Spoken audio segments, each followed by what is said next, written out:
you think because you have the entire system set up that it's just then a simple, easy process and there's not a lot that you need to do. But it's still a business. Right. It still takes a lot of work and a lot of effort.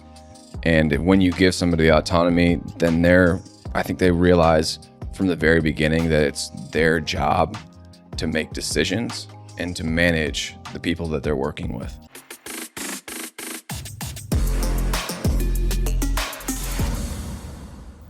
Jared Breen, what's up, buddy? It's been a while. I know. Is this your only second time on? I think it's my third, maybe? I don't know. I don't either. That's how long it's been. It's hard to say. So, we haven't been on in a while. You know, we're doing Did You Know instead of dad jokes now, right? Do you have one? Dude, no, not off the top of my head. Let's see. I should be better about this. I do have 2 young children now. I know. But they're kind of too young to understand any jokes. Yeah, I mean, they're way too young for dad jokes and stuff, right? I'm still in the inappropriate joke phase. Yeah. Until they start repeating things that I say. That's right. Yeah, you can still say it in front of them now, and it's just lost on them. Well, I've got one for you. How about that? Yes, please. Did you know, even though it seems longer, that the average person spends 2 weeks of their life sitting at a traffic light? So you would guess it might be longer when you're actually sitting at a traffic light, but by the time your life comes to an end, the average person is going to spend 2 full weeks sitting in traffic at a traffic light. It's a long time. That is a really long time. Yeah.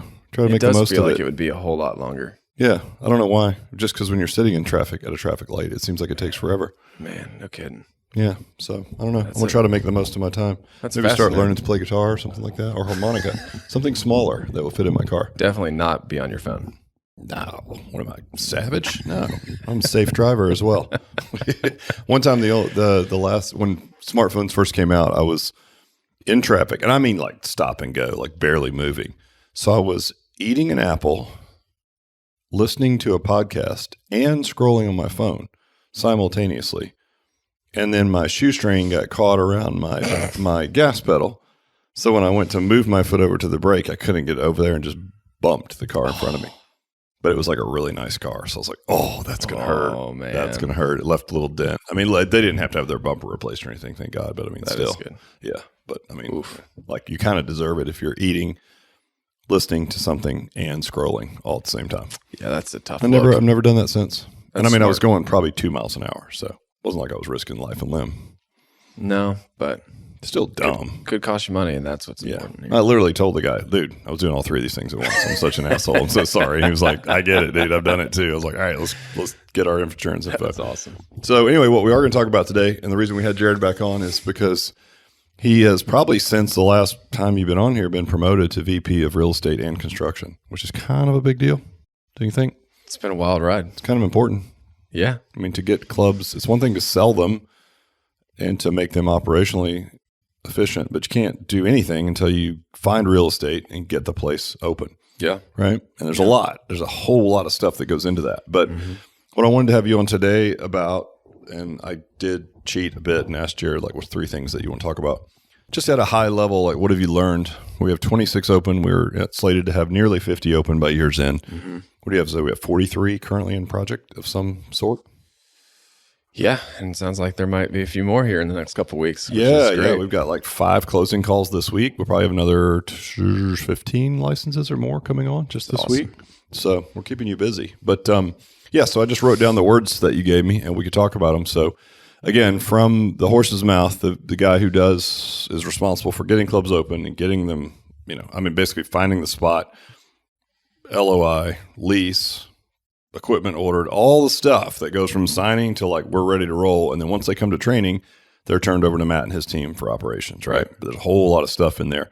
So the first one that you mentioned is engagement.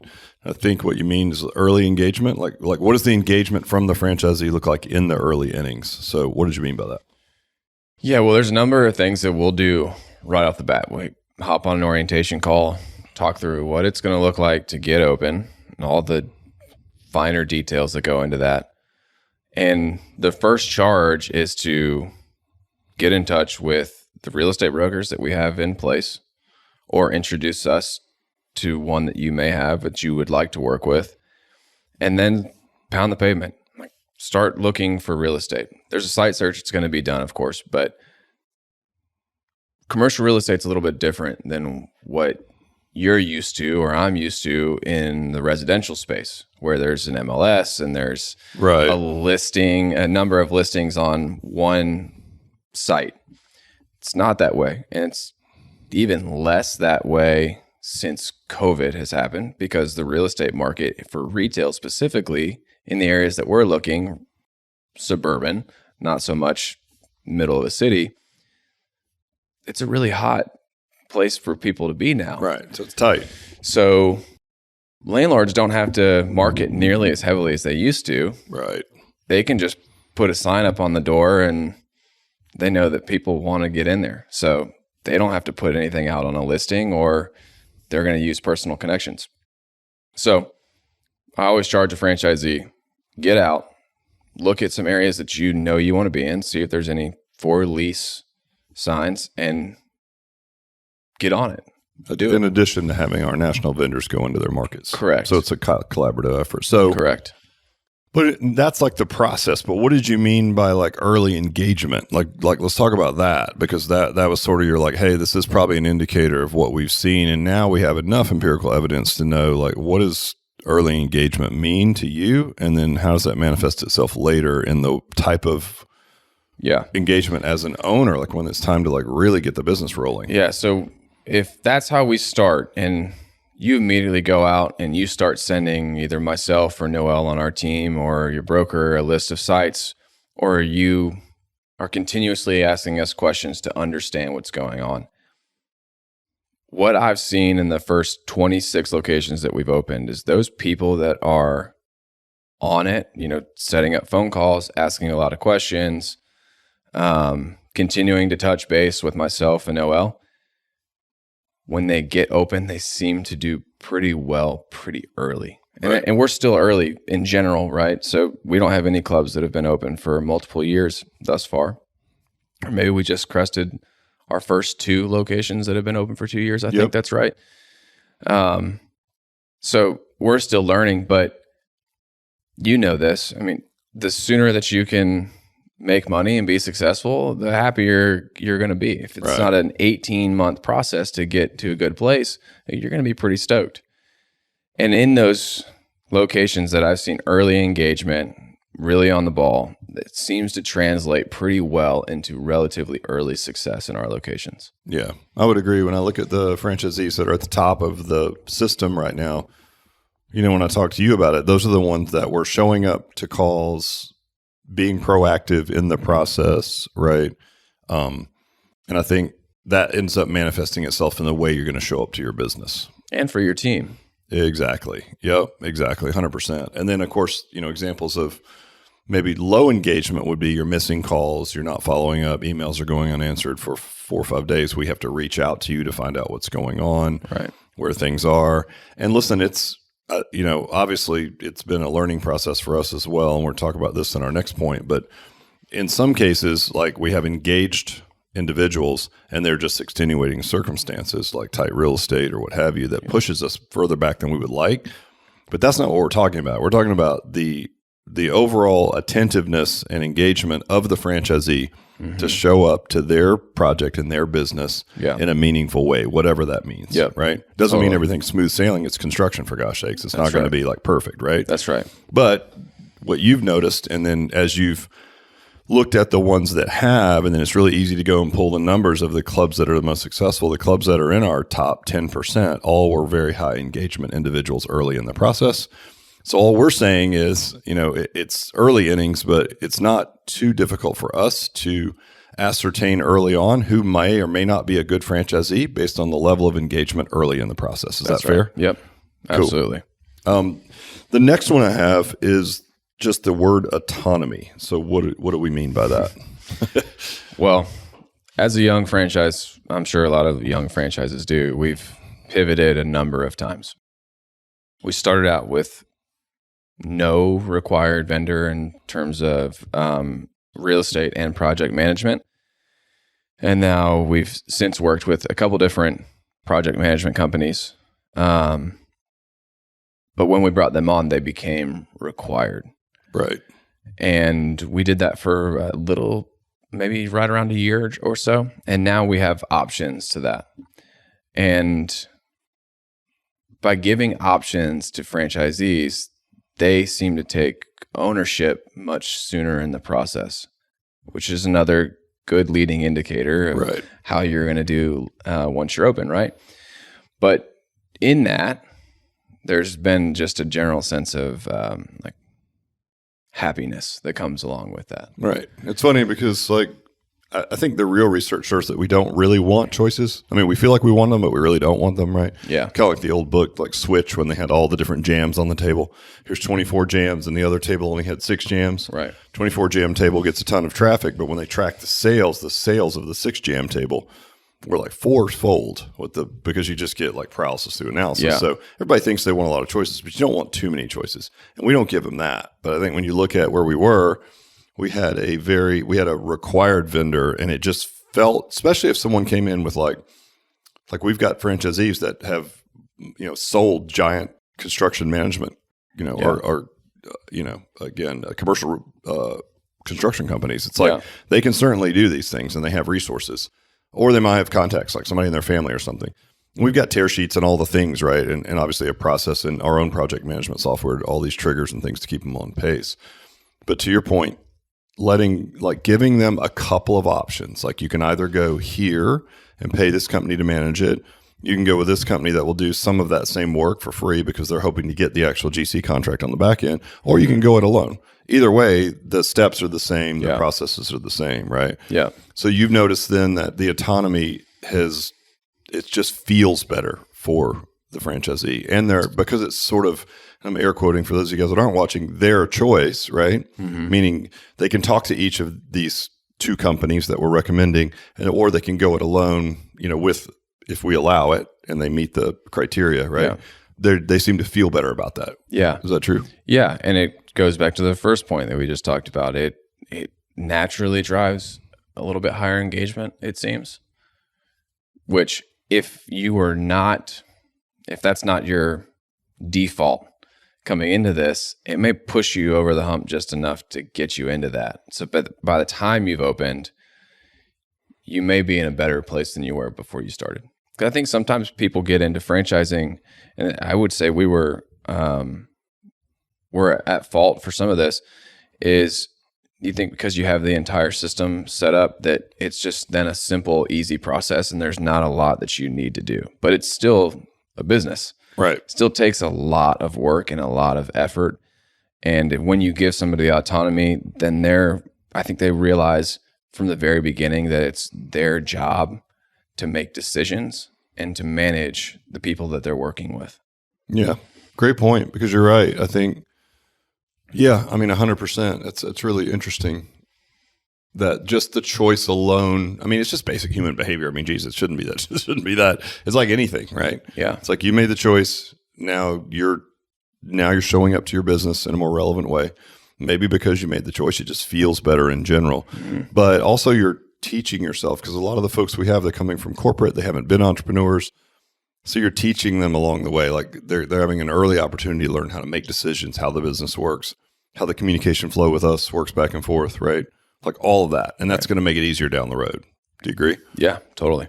Cool. All right. So early engagement is so far a predictor of long-term success.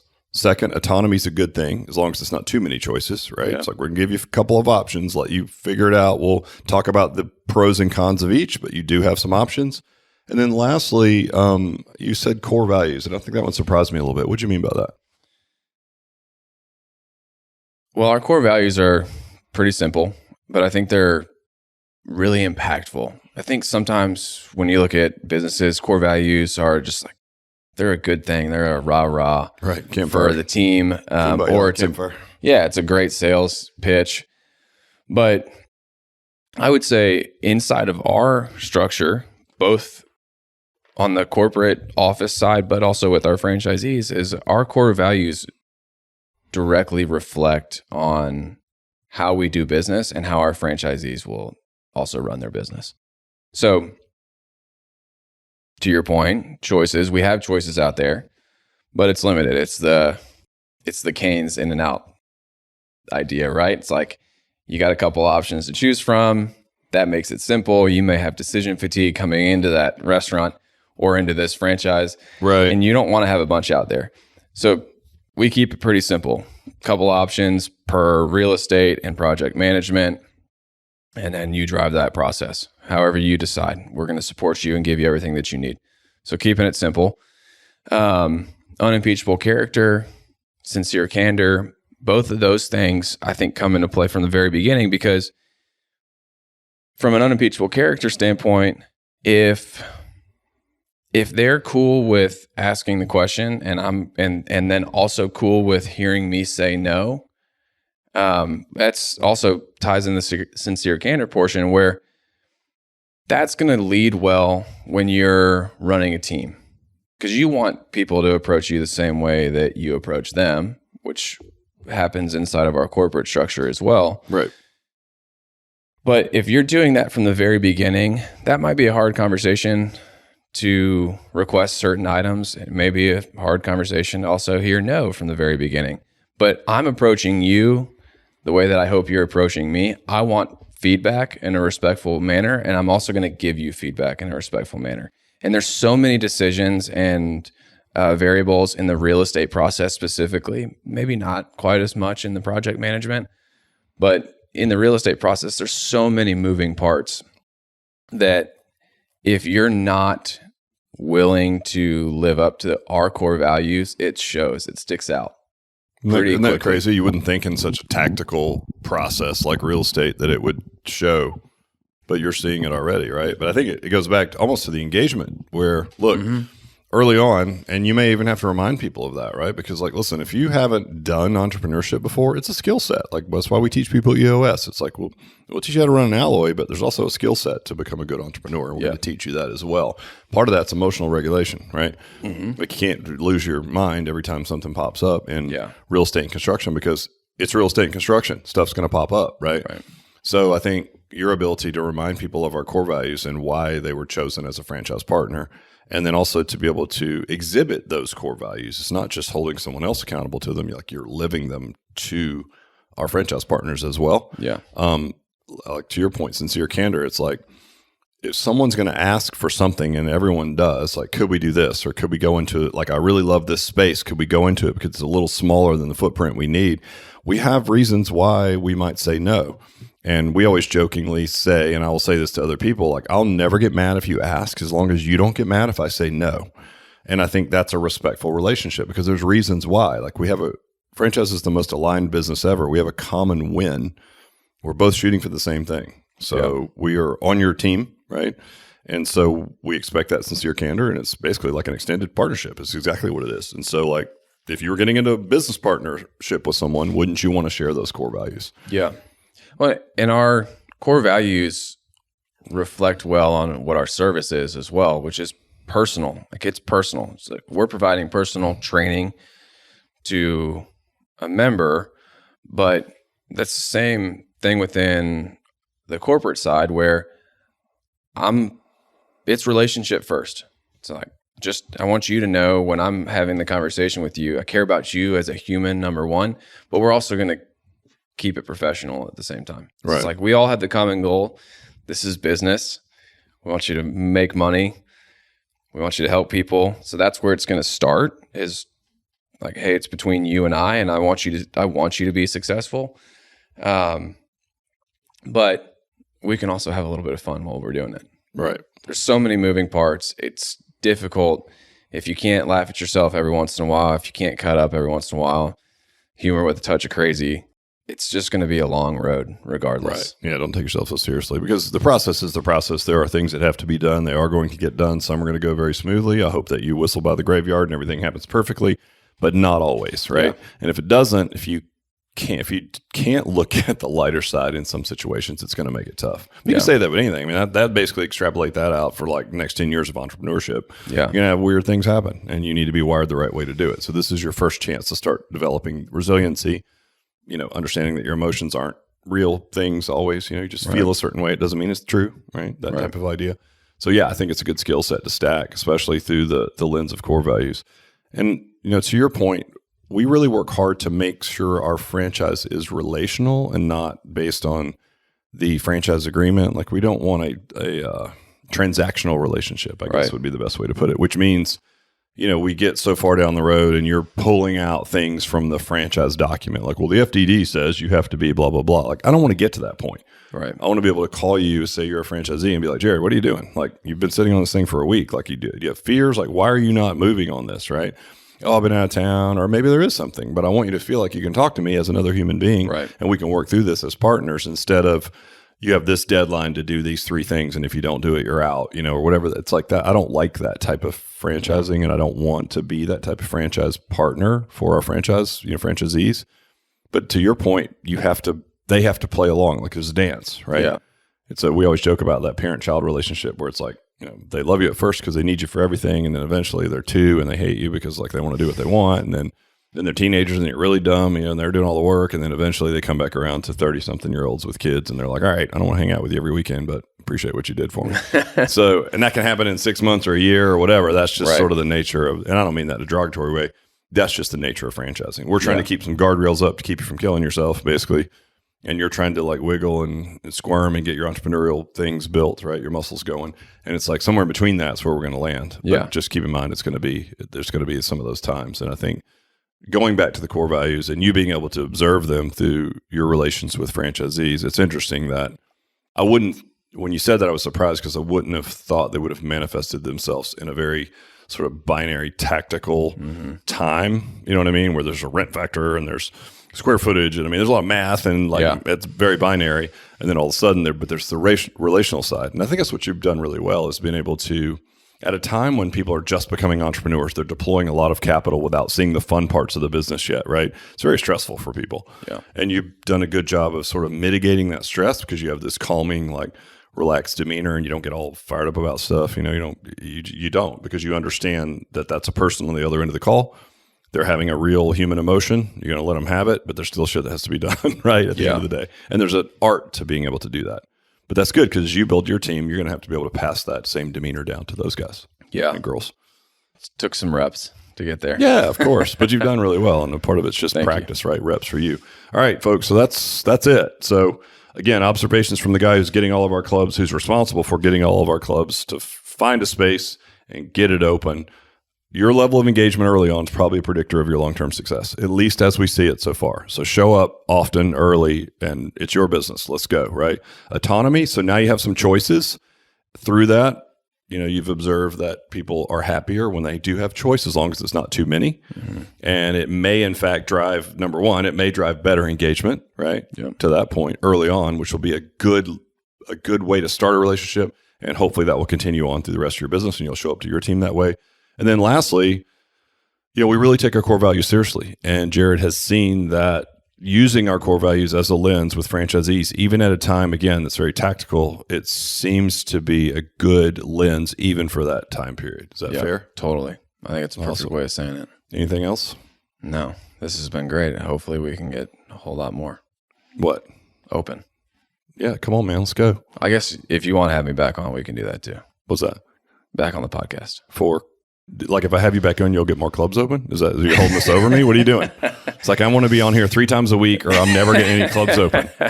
No, just more. It's been a long time. I feel left out a bit. Yeah, but maybe people don't want to see just a clean shaven face. Maybe a mustache or something would be more exciting. Well, you should bring back Mr. Mustachio.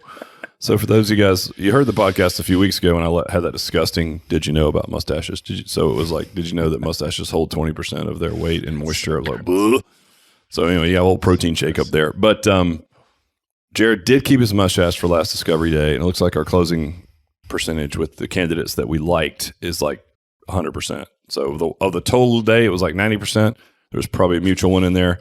The rest of them, they're all signed up this week. So, and I was sure that mustache was going to kill us, and it did not. So there you go.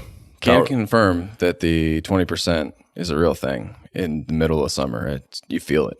Oh, you do? Yeah, you feel it. That's why I had to go. Get a little humid up there? If it was winter, it'd probably still be on my face right or something, right? There's something you can put in there, like that old wig powder from the 1700s, like the English guys would wear. Sounds expensive. It's a lot, man. It's a whole thing. I've only kept mine for like a month, but But yours does look pretty good, I have to admit. Thank you. I received that. Why'd you shave it? Because it's hot. That little thing made you hot? It's hot. It's just sweaty. There you go. Go figure, folks. Don't grow a mustache in the summer. Word to the wise. All right, brother. Appreciate you. Thank you. Peace.